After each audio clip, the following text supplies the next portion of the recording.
अस्सलाम वालेकुम जी, आप देख रहे हैं मुजरिम कौन और मैं शुएब अल्ताफ़ हूँ। नाज़रीन इकराम, फैसलाबाद में थाना बटाला कॉलोनी की हदूद में 2023 में एक खातून बेदर्दी से कत्ल कर दी जाती है और उसी का शौहर कत्ल के इल्ज़ाम में गिरफ्तार हो जाता है। 2 साल के बाद शौहर बेगुनाह तसव्वुर किया जाता है और डिक्लेयर कर दिया जाता है, जबकि असल मुल्ज़िमान गिरफ्तार हो जाते हैं। असल मुल्ज़िमान कौन थे, कत्ल क्यों हुआ और शौहर पे 2 साल में क्या बीती, ये दिखाएंगे हम आपको आज के मुजरिम कौन। नाज़रीन, टीम मुजरिम कौन आज जिस केस पे बात कर रही है वो इतना पेचीदा है कि बयान से बाहर है। एक कत्ल होता है 2023 में और उस कत्ल के इल्ज़ाम में मकतूला के शौहर को फ्रेम कर दिया जाता है और एक बेगुनाह शख्स को अपने आप को बेगुनाह साबित करते हुए 2 साल का अरसा गुजर जाता है। क्या हालात बने और फिर कातिल कौन निकला, इसकी खोज में टीम मुजरिम कौन आज है और हमारे साथ वो शौहर मौजूद हैं जिनकी वाइफ का कत्ल किया गया और अपनी बेगम के कत्ल के इल्ज़ाम में उन्हें फ्रेम किया गया। सरफराज भाई से बात करते हैं। अस्सलाम वालेकुम सरफराज भाई। अच्छा बताइएगा, ये क्या माजरा हुआ, उस दिन मर्डर के दिन क्या हुआ और उसके बाद क्या क्या होता रहा? मैं सबसे पहले भाईजान अल्लाह पाक परवरदिगार का शुक्र अदा करता हूँ और उसके बाद वज़ीर आला पंजाब मरियम नवाज़ साहिबा और हमारे आईजी पंजाब साहब डॉक्टर उस्मान अनवर साहब और आरपीओ फैसलाबाद जनाब सहेल अख्तर संघेड़ा साहब और हमारे फैसलाबाद के सीपीओ साहब जनाब बिलाल साहबज़ादा बिलाल उमर साहब, उनकी हदायत पर और मैं सबसे ज़्यादा क्रेडिट देता हूँ इसमें थाना बटाला कॉलोनी के डीएसपी जनाब सलीम अख्तर नियाज़ी साहब, एसएचओ बटाला कॉलोनी जनाब मलक इमरान साहब और इंचार्ज इन्वेस्टिगेशन जनाब ज़ीशान कुमन साहब को, कि जिनकी काविशों कोशिशों की वजह से आज वो सफाक मुल्ज़मान जो कानून के कटारे में खड़े हैं। तो भाईजान बात ये हुई है कि 7/10/2023 का ये वाक़या है जिसमें मेरी वाइफ मुझे 8:05 पर कॉल करती है। रात के 8:05 बजे मुझे कॉल करती है और मुझे बताती है कि मेरा ब्रदर इज़ लॉ फ़तेह हबीब, उसके कोई चंद दोस्त आते हैं जो मेरी वाइफ को कहते हैं कि फ़तेह हबीब आप दोनों को मारने के लिए नीचे घूम रहा है और वो मसल्ला पिस्टल है। अच्छा, मुझे यहाँ पे ये क्लियर कर दें कि वो आपका सगा ब्रदर इन लॉ था या आपकी वाइफ का कज़न था? नहीं, वो सका ब्रदर इज़ लॉ था। उसको मैंने ही पाला था क्योंकि इनके पेरेंट्स नहीं थे, तो मैंने उनको पाला था और एक उनकी छोटी सिस्टर थी, उसको भी पाला था, उसकी मैंने शादी कर दी थी और ये मेरे पास ही था। लेकिन ये कुछ अपनी हरकत की वजह से इसकी बहन ने इसको ये घर से खुद ही चला गया अपने मामू के पास मसूद अहमद के साथ। तो जब मुझे पता चला, मेरी वाइफ ने मुझे 8:05 पर कॉल की, तो मैं जाल सत्याना रोड पे अपनी शॉप पे था। तो मैंने उसको ना तसल्ली दी कि आप परेशान ना हो, मैं घर आ रहा हूँ। तो मेरे घर का तकरीबन मेरी शॉप से 5-7 मिनट का फ़ासला बनता है। मैं रूटीन में जब घर पहुँचा ना 8:26 पर, तो मुझे मसूद अहमद की कॉल आई कि तुम्हारी वाइफ हमारी कॉल नहीं सुन रही। ये मसूद अहमद जो है ये आपकी वाइफ का मामू है? मामू था जी, मामू था। तो मैंने उनसे बोला कि मैं घर पहुंच गया हूं, मैं आपकी बात करवाता हूं। मैं सर ऊपर वाले फ्लोर में रहता था, तो जब मैं उनके साथ बातें करता, जब अपने घर में इंटर हुआ हूं, तो मैंने देखा कि चारपाई पे सेन पे मेरी वाइफ जो है खून में लथपथ पड़ी है और उसका गला कटा हुआ है जैसे किसी ने ज़िबा किया होता है। तो मैंने वहाँ पे शोरोगुल करना शुरू कर दिया। इसको फ़ोन पे मैंने बोला मसूद को कि आप फ़ौरी आ जाएं, उसको फ़तेह हबीब ने उसको कत्ल कर दिया है।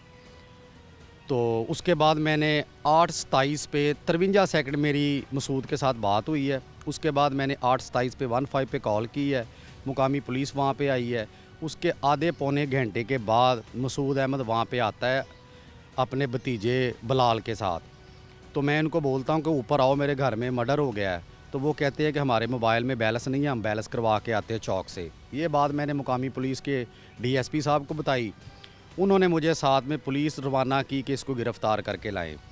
इसको जब गिरफ़्तार करके थाने आए तो इसने पुलिस को बिल्कुल सारा कुछ गलत बयानी की और पुलिस को गुमराह किया और ख़ुद ये मुद्दई बन गया और मुझे इसने मुलज़म बना दिया और मेरी इंटेरोगेट करवाई, मुझे बहुत तशद्दुद किया। लेकिन अल्लाह का शुक्र है कि मैं इस मामले में मुलव्वस नहीं था, तो मैं मुकामी पुलिस से भी बेगुनाह पाया गया, मैं अदालत में भी बेगुनाह पाया गया। फिर इसने मसूद ने मेरी 2-3 मरतबा आउट ऑफ सिटी में मेरी तब्दीली तफ्तीश करवाई गई, जिसमें इंचार्ज इन्वेस्टिगेशन साहब जो थे, एसएसपी इंचार्ज इन्वेस्टिगेशन साहब, उन्होंने भी हक़ाइक़ को देखा, उन्होंने भी मुझे बेगुनाह पाया, मुझे बेगुनाह कर दिया उन्होंने।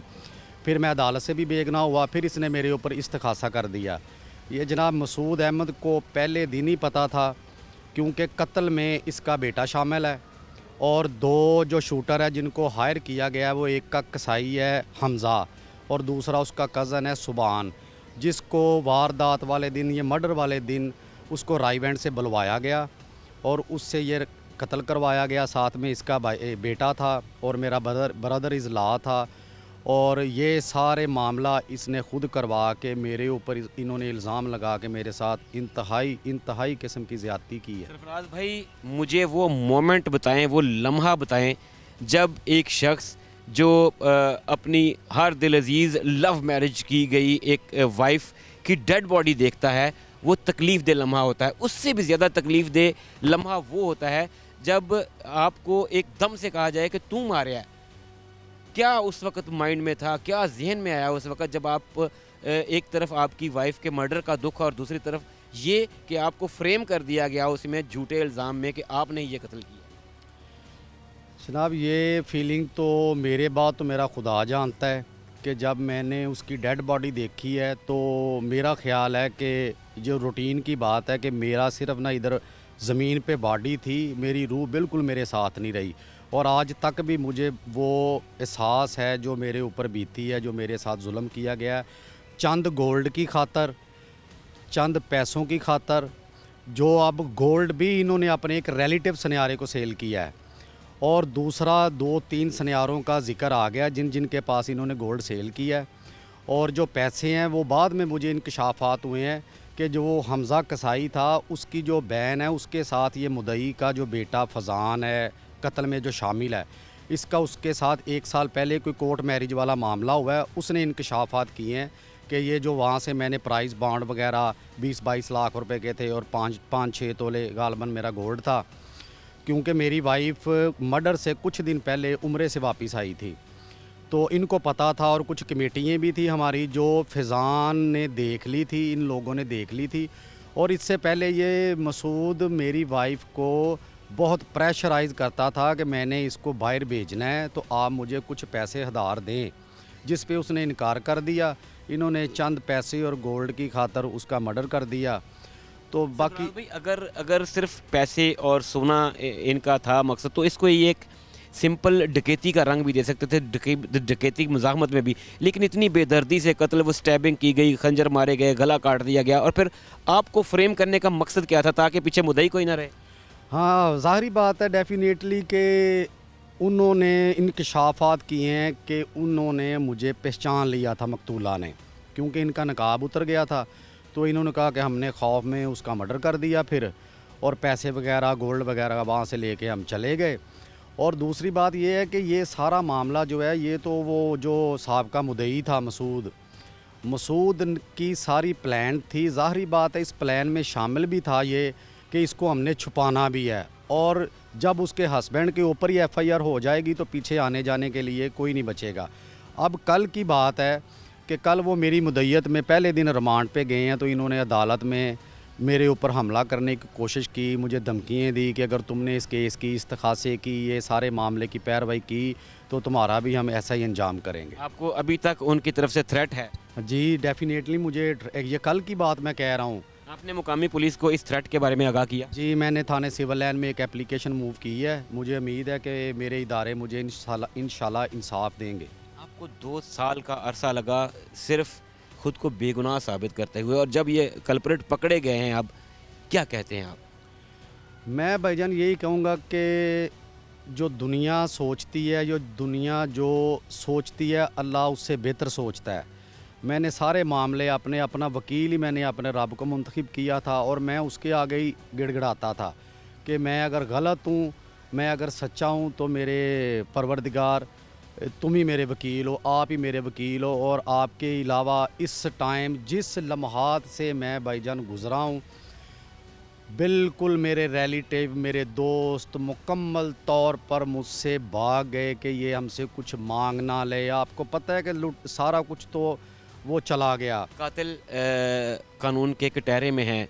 क्या सरफराज भाई किसी तरह का कोई सोशल प्रेशर आया कल कलां को, कोई माफ़ी तलाफ़ी की बात आई तो क्या इस केस का भी वही अंजाम होगा कि 2 साल 3 साल गुजरने के बाद मुद्दई कहता है अच्छा चल खसमानू खान माफ़ कर दा, या फिर इनको करार वाकई सज़ा मिलनी ही चाहिए?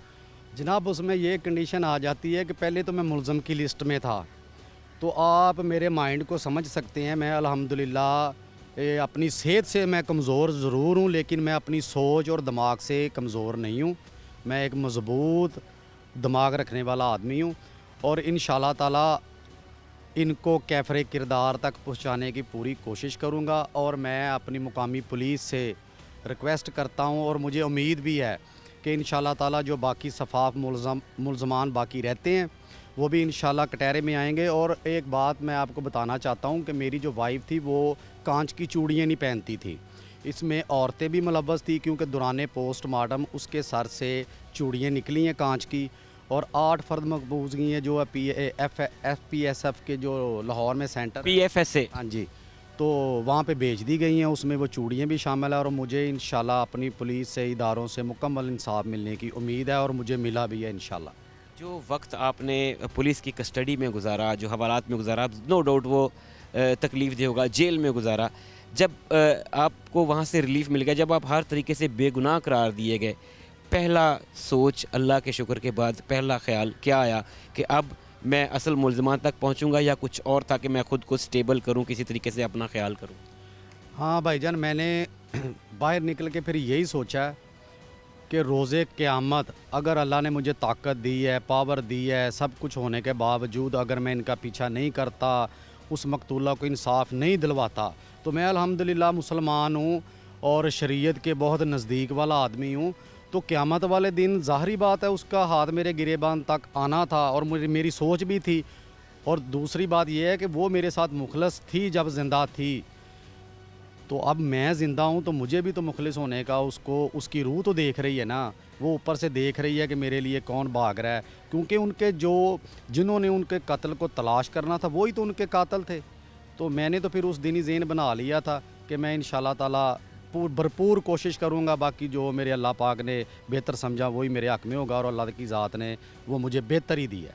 आपका शुक्रिया सरफराज भाई। नाज़रीन इकराम, आपने उस शौहर की बातें सुनी जिसे अपनी ही वाइफ के कत्ल के इल्ज़ाम में फ्रेम किया गया और 2 साल का अरसा लग गया खुद को बेगुनाह साबित करते हुए, और जो उस वक़्त के मुद्दईयान थे मामू और उनकी औलाद वही असल कातिल निकले। और यहाँ पे अभी तक जो शौहर हैं सरफराज भाई जो हैं उनका अपने कानून नाफिज करने वाले इदारों पे, अपने निज़ाम इंसाफ पे मुकम्मल ट्रस्ट है और उन्होंने कहा कि मैंने पहले दिन ही अल्लाह को अपना वकील मुकर्रर कर लिया था।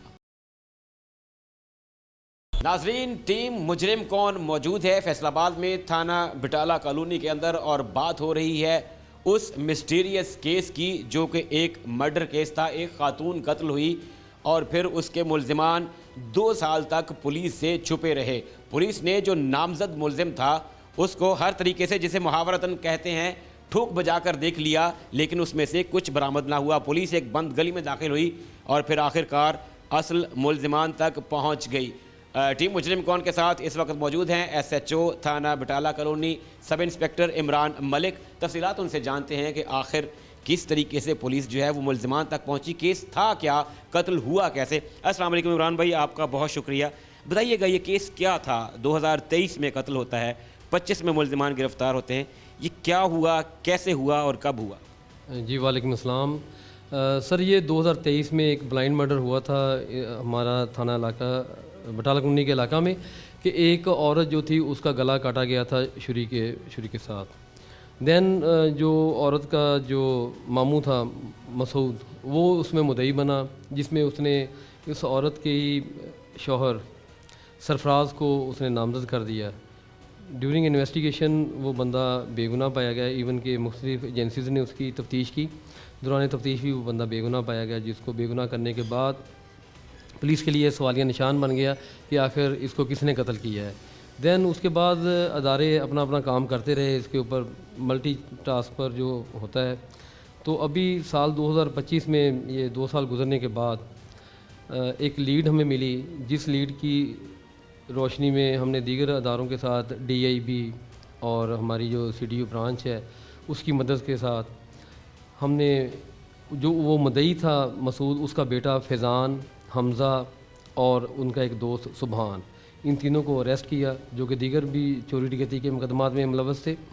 दौरान इंटेरोगेशन जब हमने इनकी इंटेरोगेशन की तो दौरान इंटेरोगेशन मुल्ज़मान ने, वो जो फैज़ान है वो मरने वाली का कज़न था, जिसने इसको इतराफ़ किया कि जी ये हमसे ये जुर्म सरज़द हुआ है, और जुर्म ना सिर्फ उसको कत्ल किया गया बल्कि पैसों के हसूल के लिए उसको कत्ल किया गया। इमरान भाई, ये वही कज़न है, मतलब मामूजाद है, वही उसी मामू का बेटा है जिसने पहले FIR दर्ज करवाई थी? जी प्लीज़, जो इस FIR का मुद्दई है उसी का सगा बेटा फैज़ान, उसने अपने दीगर साथियों हमज़ा और सुबहान के साथ मिलकर उस औरत को सिर्फ पैसों के हसूल के लिए कत्ल किया, और कत्ल करने के बाद उसकी रकम को उसने लूटा और इन मुल्ज़मान ने आपस में इनको तकसीम कर लिया। इमरान भाई, कितना मुश्किल होता है जब आप के पास, आपके सामने एक FIR आती है और उसमें नॉमिनेटेड मुल्ज़िम होता है, और जो दावा करने वाला है वो कहता है कि जी मेरा मुल्ज़िम यही है। पुलिस हर तरीके से अपना ज़ोर, ज़ाहिर है पुलिस ने टेक्निकल एविडेंसेस भी इकट्ठे करने हैं, उसकी फ़ोन लोकेशंस और ये वो, और हर तरीके से इंटेरोगेट करने के बाद जब पता ये चलता है कि ये कातिल नहीं है, और पुलिस दोबारा से एक ब्लाइंड स्पॉट पे खड़ी हो जाती है, एक बंद गली में दाखिल हो जाती है, फिर कितना मुश्किल होता है दोबारा से अल सिरे नौ उसकी तफ्तीश को शुरू करना और फिर तमाम हक़ाइक़ को दोबारा से इकट्ठे करना, और कहते हैं उसको हम के ज़ीरो से स्टार्ट करना, ये कितना मुश्किल होता है? जी बिल्कुल, आपने बजा फरमाया, लेकिन पुलिस का जो ट्रेनिंग का मेन कह लें कि हमारा फोकस ही इसी पर किया जाता है ड्यूरिंग ट्रेनिंग के, हमने एविडेंस कलेक्ट करनी है। तो रही बात सिस्टम की, सिस्टमेटिकली एक बेगुनाह बंदे को या जिसके ऊपर इल्ज़ाम है उसको बेगुनाह करना, ये काफ़ी मुश्किल काम है, काफ़ी मुश्किल काम है, क्योंकि 2 फ्रीकैन आपके पास आते हैं जिनमें से एक जो कहता है कि जी मैं सच्चा हूँ, दूसरा कहता है मैं सच्चा हूँ। हमारा काम तो है उसकी एविडेंस कलेक्ट करना। तो अल्हम्दुलिल्लाह हमने जो एविडेंस कलेक्ट की बेसिक पुलिस स्टेशन ने, वो एविडेंस की रोशनी में वो बंदा बेगुनाह हुआ, वो बंदा चेंज ऑफ इन्वेस्टिगेशन में भी बेगुनाह हुआ, इवन कि वो RIB में भी बेगुनाह हुआ। अल्हम्दुलिल्लाह उसको बेगुनाह करने के बाद ये काफ़ी मुश्किल हो गया था कि जी आखिर अगर इसने कत्ल नहीं किया दैन फिर इसका असल कातिल कौन है। उसके ऊपर वर्किंग होती रही, जैसे कि मैंने पहले अर्ज़ की थे कि हमारे पास मल्टीटास्किंग होती है, लेकिन कोई ना कोई यूनिट इसके ऊपर काम कर रहा होता है, हर केस पर प्रॉपर तवज्जो दी जा रही होती है, और वो केस जो होता है वो पाइपलाइन में होता है, उसके ऊपर काम हो रहा होता है। रिज़ल्ट थोड़ा लेट हो जाता है, सिस्टमेटिकली वो थोड़ा सा टाइम तो डेफिनेटली लग जाता है। तो इसी तरह सर इसमें भी ये जैसे आप फरमा रहे हैं कि बंद गली में, बिल्कुल बंद गली में थे, बिल्कुल अंधेरा था, लेकिन अल्लाह ताला की मदद जो है वो शामिल हाल है। और ये मैं तो ये कहूँगा कि इसके साथ साथ कुदरत का एक अपना कानून है जो कि चल रहा होता है राउंड द क्लॉक 24/7 वो चल रहा है, क्योंकि अल्लाह ताला खुद फरमाते हैं ना उसे ऊँग आती है ना नींद। तो अल्लाह ताला से मदद मांगी और अल्लाह ताला ने ये हमें इसमें सुरखरुख किया। एक परसेप्शन है इमरान भाई, और हमारी अक्सर जब पुलिस ऑफिसर से बात होती है तो एक पब्लिक परसेप्शन भी यही है कि जब इस तरह का कत्ल होता है कि जिसमें तेज़ धार आले या मल्टी स्टैबिंग होती है, बार बार जो है वो किया जाता है या गला काटा जाता है, तो उसके पीछे जो मोटिव होता है वो या तो शदीद नफ़रत होती है या इंतकाम होता है। वरना नॉर्मल जो कत्ल होते हैं, जैसे फायर आर्म से किसी को गोली मार दी या किसी के सर में कोई डंडा मार दिया एक बार, ये जो मल्टी स्टैबिंग है या गला काटना, ये इंतहाई शदीद नफ़रत की या इंतकाम की निशानी होती है। इस केस में आपने इन्वेस्टिगेट किया होगा, इसके पीछे मोटिव क्या है बेसिकली? मोटिव सर यही था कि वो जो बंदा फैज़ान था उसको पता था ये बीबी के पास पैसे हैं, उन पैसों के हसूल के लिए उसने उसको कत्ल किया। इवन कि ये कत्ल करने से पहले, ये वारदात होने से पहले उस बीबी के घर से इन्होंने चाय पी है, क्योंकि ये उसका कज़न था। इसने कहा जी मेरे दोस्त मेरे साथ हैं, उसने कहा ठीक है जी आप भाई बैठे, मैं आपको चाय वगैरह पिलाती हूँ, जैसा कि रवायती होता है तरीक़ेकार। तो चाय नोश फरमाने के बाद साहब आदर ने अपना ये काम दिखाया, और वो उसने रजिस्ट की थी, वो काफ़ी मजबूत औरत थी, उसने रजिस्ट किया जब, तो रजिस्टेंस के दौरान फिर इन्होंने उसको मल्टी जो थे वो ज़ख़म इन्होंने दिए ताकि वो मर जाए। अभी अगर वो ज़िंदा रहेगी तो डेफिनेटली ये पकड़े जाएंगे। कत्ल कभी छुपता नहीं, ये और नाहक कत्ल बिल्कुल नहीं छुपता। हमारी अक्सर डिबेट रहती है पुलिस ऑफिसर से, आपके साथ हमेशा ये गुफ्तगू हुई, इसमें भी बेशक 2 साल का टाइम फ्रेम लग गया। मुझे याद है आपसे एक दफ़ा बात हो रही थी और मैंने आपसे पूछा कि इमरान भाई सबसे मुश्किल काम क्या होता है पुलिस ऑफिसर के लिए, तो आपने कहा था कि किसी बेगुनाह को गुनाहगार ना करार दिया जाए, ये सबसे मुश्किल काम होता है। ऐसा ना हो, हमें डर रहता है कि हमारे हाथों कोई बेगुनाह रगड़ा ना जाए। इस केस में 2 साल लग गए, गुनाहगार जब आए, क्या उस वक्त क्या होता है कि 2 साल एक शख्स को हम जो है वो मुल्ज़िम मानते रहे और फिर हर तरीके से उसको देख भी लिया, और जब असल मुल्ज़िम वो निकलते हैं जो खुद को मुद्दई साबित कर रहे होते हैं, क्या फिर उस पर रिएक्शन क्या होता है एक पुलिस ऑफिसर का? सर ये वो पहला मुल्ज़म था जो नामजद एफआईआर हुआ था, सरफराज जो बीबी का शौहर था, उसको तो थोड़ी देर के बाद हमने रिलीज़ करवा दिया था, वो थाना से ही रिलीज़ हो गया था।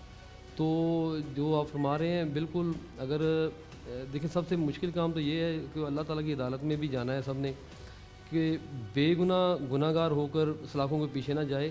कोई गुनाहगार जो है वो बेशक बचता है तो इंशाल्लाह उसका एक टाइम है वो पकड़ा जाएगा, लेकिन बेगुनाह की जो ज़िंदगी आप सल्व करते हैं, जो उसकी आज़ादी सल्व करते हैं, वो आप वापस नहीं उसको दे सकते सर। तो सर अल्हम्दुलिल्लाह अल्लाह का शुक्र है सर कि इसमें बिल्कुल ऑन मेरिट हुआ है सारा काम। नाज़रीन किराम, SHO थाना बटाला कॉलोनी इमरान भाई से हमारी गुफ्तगू हो रही है। यहाँ पे मैं आपको बता दूँ, ये वही पुलिस स्टेशन है और ये वही SHO हैं जिन्हें गवर्नमेंट ऑफ पंजाब की ख़ास तौर पे IG पंजाब, वज़ीर आला पंजाब की एक ख़ास मुहिम है कि हमने इस सूबे को हथियारों से पाक करना है, डी वेपनाइज़ करना है, और इस पुलिस स्टेशन को क्या एजाज़ हासिल है, इमरान भाई से पूछते हैं। इमरान भाई, ये वो थाना है जिसमें ख़ास बात है इस मुहिम के हवाले से, वो क्या है? जी अल्हम्दुलिल्लाह, जब जनाब CM साहिबा के हुक्म की रोशनी में जब दीगर इदारों ने, CCD ने और गवर्नमेंट ने जब ऐलान किया कि जो लोग अपने वेपन जो हैं वो अपनी आज़ादाना रज़ामंदी से जमा करवाना चाहते हैं तो उनके ख़िलाफ़ कोई एक्शन नहीं लिया जाएगा। ये ऐलानात जैसे ही सोशल मीडिया पर और मीडिया के ज़रिए, इलेक्ट्रॉनिक मीडिया के ज़रिए लोगों तक पहुँचे, तो अल्हम्दुलिल्लाह आई थिंक मेरे पास सबसे पहले पंजाब में सबसे पहले मेरे पास जो था वो वेपन लोगों ने सरेंडर किया, और अब तक मेरे पास तकरीबन 14 वेपन जो हैं वो लोगों ने अपनी आज़ादाना रज़ामंदी से मुझे जमा करवाए हैं, जो हमने उनको प्रॉपर अंदराज किया हुआ है। और इंशाल्लाह समझते हैं कि ये माशरे के सुकून के लिए, इस्लाह के लिए, जिन लोगों के पास ऐसे हथियार हैं जो कि उनको फ़ायदा तो नहीं दे सकते लेकिन नुकसान देंगे, उनसे अभी ये टाइम है, गवर्नमेंट की पॉलिसी से फ़ायदा उठाते हुए वो हमारे पास सरेंडर करें, जमा करवा दें। इमरान भाई, एक हमारे नाजरीन अक्सर सवाल पूछते हैं कि नाजायज़ असलहे से क्या मुराद है। एक तो अंडरस्टूड सी बात है कि आपके पास एक ऐसा वेपन है जिसका आपके पास लाइसेंस नहीं है, क्या ऐसा लाइसेंस से एक्सपायर हुए 2, 3, 4, 5 साल हो गए हैं और स्टिल आप उसी लाइसेंस के ऊपर कोई वेपन कैरी कर रहे हैं, क्या उसे भी हम इल्लीगल आर्म में कंसिडर करेंगे? जी वो कार्रवाई होती है, बिल्कुल कार्रवाई होती है, लेकिन ज़्यादातर तो जो ज़िम्मेदार शहरी हो उसकी अपनी रेपुटेशन भी सर इसमें बहुत ज़्यादा काउंट करती है, तो मेरे ख्याल में तो उनको चांस देना चाहिए, लेकिन उनके खिलाफ कार्रवाई ज़रूर होती है। इस तरह क्या पैगाम देंगे बटाला कॉलोनी के लोगों को, फैसलाबाद के लोगों को? आप वो ऑफिसर हैं जिस पे शहरियों ने सबसे पहले एतमाद किया। बहुत सारे दर्जनों पुलिस स्टेशन हैं और ये एक मुनफरिद एजाज़ होता है कि सबसे पहले हमारे पास ये एक ट्रस्ट का लेवल भी होता है कि शहरी ट्रस्ट करते हैं कि ये SHO प्रोफेशनल है, हमारे ख़िलाफ़ कोई काम नहीं करेगा और ऑनर करेगा कि शहरी ने ज़िम्मेदार होने का सबूत दिया है। पैगाम क्या देंगे और ख़ास तौर पर इसी मुहिम के बाद? जी बिल्कुल, माशरती सुकून के लिए, माशरती फलाह के लिए ये बहुत ज़रूरी है कि शहरी जिन्हों किसी किस्म की ऐसी कोई गैर कानूनी एक्टिविटीज़ में ना खुद को मुलव्वस करें जिसकी वजह से कि उनकी फैमिलीज़ को उन्हें नुकसान हो। और जैसा कि गवर्नमेंट की पॉलिसीज़ हैं, इन पर हमतन गोश इन पर अमल होना चाहिए। अगर गवर्नमेंट ने अभी हुक्म दिया है कि ये डीवेपनाइज़ करना है इस माशरे को, तो सर उसके पीछे यही है कि किसी किस्म की कोई बेरारवी ना फैले। इमरान भाई, आपका बहुत शुक्रिया। नाज़रीन इकराम, SHO थाना Batala colony sub inspector Imran Malik हमारे साथ मौजूद थे और पहले उन्होंने तफसीलन इस केस के बारे में बताया कि किस तरीके से एक खातून जिसे बेरहमी से, बेदर्दी से कत्ल किया जाता है और फिर उसके मामू जो हैं वो उसकी FIR के मुद्दई बनते हुए उसके शौहर को नामजद मुल्ज़म डिक्लेयर करते हैं। पुलिस की तफ्तीश जो कि मल्टीपल जगह पे हुई, हर तफ्तीश में उसे बेगुनाह करार दिया गया। और फिर जब पुलिस ने इसको परसू किया दीगर इदारों की कोलैब के साथ और फिर अपने तमाम जो मौजूद वसाइल हैं उनको इस्तेमाल करते हुए पता चला कि वही मामू जिसने FIR का इंदराज करवाया था उसी का बेटा असल कातिल निकला। पुलिस ने मुल्ज़िमान को गिरफ़्तार कर लिया, इस अंधे कत्ल को ट्रेस कर लिया गया है। जबकि दूसरी जानिब इनका ये कहना था कि शहरी खुद अपनी हिफाजत को मुकद्दम रखते हुए ट्रैफिक कवानीन पर अमल कर सकते हैं, खुद अपनी हिफाजत को मुकद्दम रखते हुए एक ज़िम्मेदार शहरी होने का सबूत दे सकते हैं और जो गवर्नमेंट की एक कैंपेन चल रही है डी वेपनाइज करने की, उसमें भी अपना भरपूर किरदार अदा कर सकते हैं। हम DSP circle Batala colony Salim Akhtar Niazi साहब हमारे साथ मौजूद हैं और बात हो रही है उस कत्ल की जो पुलिस के लिए एक मुहिम्मा बना रहा और पुलिस ने आखिरकार 2 साल के बाद जो असल मुल्ज़िमान हैं उनको गिरफ़्तार कर लिया। कौन कातिल थे, कत्ल किस तरह से हुआ और फिर 2 साल तक ये इल्तिवा का शिकार क्यों रहा, जानते हैं DSP सर्कल बटाला कॉलोनी से। अस्सलाम वालेकुम सर, बहुत शुक्रिया आपके वक्त का। सर बताइएगा ये क्या मामला था, कैसे ये सारा वाक़या पेश आया और फिर पुलिस ने किस तरह से जो है असल मुल्ज़िमान हैं उनका सुराग लगाकर उनको गिरफ़्तार किया? जी बिस्मिल्लाहिर्रहमानिर्रहीम। ये 2023 में एंड पे जो है ना 10वें माह एक 15 पे कॉल चलती है एक लड़की के मर्डर की। पुलिस फौरी मौके पे जाके रिस्पॉन्ड करती है तो वहाँ पे जब देखती है तो एक लड़की का बड़ी बेदर्दी के साथ कत्ल हुआ पड़ा है। उसमें जो लड़की का मामू है मसूद, वो मुद्दई बन के और लड़की के खावंद सरफराज के ख़िलाफ़ FIR दर्ज करा लेता है। दौरान तफ्तीश सरफराज से मुख्तलिफ़ मराहिल में तफ्तीश की गई, यहाँ हुई, खुड़ियाँ हुई, मुख्तलिफ़ एजेंसियों ने तफ्तीश की, लेकिन सरफराज जो है उस मुकदमे में बेगुनाह ठहरा। अच्छा सर, कत्ल की जो एक मेथड होता है वो क्या था? क्या बजरिया फायर इसे कत्ल किया गया था या इसको स्टैबिंग की गई? इसको छुरियाँ मारी गई थी, पेट पे छुरियाँ मारी गई थी, हाथ, मैं कहता हूँ बड़ी बेदर्दी से उसका गला काटा गया था, पेट में छुरियाँ थी, हाथों पे वो शायद मज़ामत करती रही है जिसकी वजह से हाथ भी उसके जो है ये हाथ कटे हुए थे। लेकिन हम जब इस तरह के केसेस कवर करते हैं तो नॉर्मली ये देखा है कि जब इस तरह बेदर्दी से कत्ल होता है जिसमें छुरी चाकुओं का इस्तेमाल गला काटने का होता है तो उसमें नॉर्मली क्या पुलिस के भी जो है वो पहले दिमाग में ये आता है कि ये किसी नफ़रत का या इंतकाम का जो है वो शाखसाना है और फिर यहाँ से तफ्तीश आगे निकलती है? ये बात दुरुस्त है कि पुलिस हर पॉजिटिव और नेगेटिव पहलुओं को देखती है। इसमें देखती है कि क्या मकतूला का किरदार क्या था या कत्ल करने वाले कौन है या कोई घरेलू कोई फ़र्द इसमें मुलव्वस तो नहीं हो सकता या इसको दौरान वारदात कत्ल किया गया है। तो वो जब मौका मुलाजा करती है तो 50% मुकदमे का पता चल जाता है कि ये लड़की का मर्डर कैसे हुआ। सर बताइएगा जो मुद्दई मुकदमा बने और जिन्होंने उसके शौहर के ऊपर जो है वो इल्ज़ाम लगाया उनका इस लड़की से रिश्ता क्या था? ये मुकदमे का मुद्दई जो है मसूद, ये लड़की का हकीकी मामू था। चूँकि बरोज़ वक़ूआ जो है सरफराज जो है जो बेगुनाह ठहरा वो इनका नाम ले रहा था, इसके बेटे का और लड़की के भाई का। तो इन्होंने वो अपने ऊपर से मुसीबत टालने के लिए, चूँकि इनको पता था कि इनके बेटे ने मर्डर किया है, तो इन्होंने खुद कंप्लेंट करके उसके खामद के ख़िलाफ़ मुकदमा दर्ज करा दिया। अच्छा, फिर जब तफ्तीश आगे चलती रही और ये जो है वो पुलिस को डीरेल करने के लिए, पुलिस को गुमराह करने के लिए अपनी तफ्तीशें भी चेंज करते रहे, उसके बाद फिर किस तरीके से जो है वो पुलिस को क्या शुबा हुआ या कुछ पुलिस ने तब तक इतना वर्क कर लिया था कि उन्हें शुबा हो गया कि नहीं, ये जो लगातार ख़ुद को कह रहा है कि मैं नहीं हूँ। ज़ाहिर है पुलिस हर तरह से टेक्निकली भी देखती है, पुलिस फिर इंटरोगेट भी करती है और एक ख़ास पॉइंट पे पहुँच के पुलिस को लगता है कि वाकई में अब इन तिलों में से कुछ नहीं निकलेगा, ये जो कह रहा है वो सही है। तो क्या फिर दूसरे खतूत पे जो है वो पुलिस ने तफ्तीश का आगाज़ किया? जी ऐसे ही हुआ। असल में मकामी पुलिस ने सरफराज को बेगुनाह कर दिया, उसके बाद तफ्तीश तब्दील होकर खुड़ियाँ वाली गई, वहाँ पे तफ्तीश में ये बेगुनाह हो गया। जब बेगुनाह हो गया तो हमारा ये मर्डर जो है ये एक ब्लाइंड मर्डर की सूरत हाल अख्तियार कर गया। उसमें फिर सीनियर अफसरान ने इसमें बहुत ज़्यादा दिलचस्पी ली, क्योंकि जो नामज़द था वो बेगुनाह हो गया। तो सीनियर की तरफ से ये डायरेक्शन जारी हुई कि असल मुल्ज़मान को मंजर आम पे लाएँ। तो जब चूँकि इसको सरफराज के भी बयान लिए गए, मुद्दई को भी सुना, मुद्दई से कुछ तुर्स से सवाल किए गए, तो इसमें जो हमें बात सामने आई, हमें महल्ला था, हमें जब हमने इंटेरोगेट किया तो हमें मुद्दई फरीक के ख़िलाफ़ जो शुबा हुआ, जब शुबा हुआ तो हमने इसके बेटे फैज़ान को शामिल तफ्तीश किया तो उसने अपनी सारी स्टोरी बता दी कि उसके साथ कौन कौन मुलव्वस हैं, जो बंदे मुल्ज़मान उसके साथ मुलव्वस हैं उनमें से 2 को अरेस्ट कर लिया है। लेकिन सर-ए-दस्त जो है ये चूँकि मुद्दई मुकदमा जो मसूद है अभी तक तो वो भी इसमें जो है ना डिफ़ाल्टर नज़र आ रहा है। तफ्तीश मुकदमा कर रहे हैं, अल्लाह बेहतर करेगा। मैं सर ऐसे केसेस में जब, और ये अक्सर देखने में आया, हम अक्सर रिपोर्ट करते हैं कि लोग बचने के लिए या इस चीज़ का फ़ायदा उठाने के लिए कि हम मुद्दई बनते हैं, हम क्योंकि हम मुल्ज़िम भी हैं हम मुद्दई बनते हैं, कल कलां को जो है वो अगर कुछ होता है तो हम फिर इसकी जो है इसका फॉलो अप नहीं लेंगे, इसकी पैरवी नहीं करेंगे और ये केस ऐसे ही जो है वो ख़त्म हो जाएगा। तो ऐसे केसेस में जब पुलिस को कंफर्म हो जाता है कि ये जो मुद्दई बना हुआ है बज़ाहिर यही मुल्ज़िम है, तो क्या फिर जो है मुद्दईयत चेंज हो जाती है? क्या स्टेट रियासत जो है वो ख़ुद मुद्दई बन जाती है? नहीं, इसमें ख़ुद नहीं मुद्दई बनती।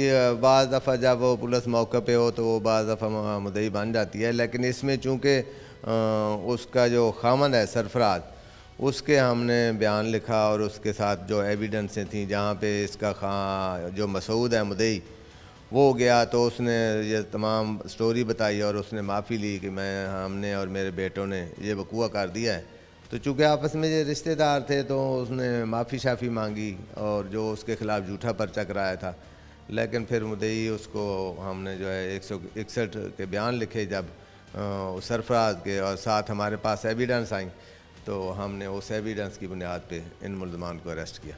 अच्छा सर, देखने में ये आया है कि इस तरह के जो केसेस हैं, जैसे इसमें पुलिस ने 2 साल तक मेहनत की, अब पुलिस की मेहनत है, पुलिस के वसाइल भी लगे हैं, मुल्ज़िमान अगर गिरफ़्तार हो जाते हैं फिर क्या होता है ऐसा कि 2 साल 3 साल या 4 साल के अरसा के अंदर अंदर इतने बड़े जुर्म के मुल्ज़िमान जो हैं वो फिर इन्हीं गलियों चौक और चौराहों में हमें फिरते हुए नज़र आते हैं? क्या मुद्दईयान जो हैं वो मसलहत का शिकार हो जाते हैं या हमारी कहीं जो है वो अदालत में प्रोसीडिंग्स जो हैं उनमें कहीं फ़ला रह जाता है? क्या ऐसा होता है कि ये लोग जो हैं फिर साल 2 साल 3 साल के बाद कत्ल जैसे संगीन जुर्म के मुल्ज़िमान भी जो हैं वो जेल से वापस इन्हीं गलियों में फिरते हुए नज़र आते हैं?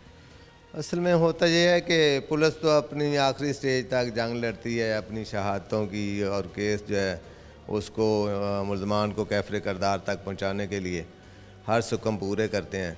होता यह है कि जो कंप्लेनेंट होता है वो फिर जो है ना दुनियादारी है वो मजबूर हो जाता है और मुद्दई फरीक के साथ जो है राज़ीनामा कर लेता है और अपने बयानात से मुनहरफ हो जाता है। जब अपने बयानात से मुनहरफ हो जाता है तो ज़ाहिर अदालत के पास एविडेंस जाती रहती है, जिसकी वजह से अदालत भी मजबूर हो जाती है उन मुल्ज़मान को छोड़ने के लिए। सोशल प्रेशर भी सर काउंट करता है, या ये भी तो हो सकता है क्योंकि हमारे नाजरीन हमें अक्सर फीडबैक देते हैं कि हमारे प्रोसेस इतने लंबे हैं, केस इतना लंबा अरसा चलता है कि जो मुद्दईयान हैं वो थक जाते हैं, सम टाइम फाइनेंशियली थक जाते हैं, सम टाइम वो कहते हैं जैसे हम पंजाबी में कहते हैं कि लो जी हुण रोज़ रोज़ अदालत जाइए ऐसी अपनी दिहाड़ी पनी है। क्या ये वाली चीज़ें भी जो हैं ये भी उसमें काउंट करती हैं? हाँ, ये बात दुरुस्त है, आपकी बात से मैं इत्तेफाक करता हूँ कि इसमें शहादतें, कभी वकला छुट्टी पी हुई है, कभी मुद्दई फरीक ना आया, कभी एक वकील ना आया, फिर शहादतें हुई, इसका प्रोसीजर काफ़ी लंबा है, कोई साल 2 साल लग जाते हैं इनका जो है फैसला होते।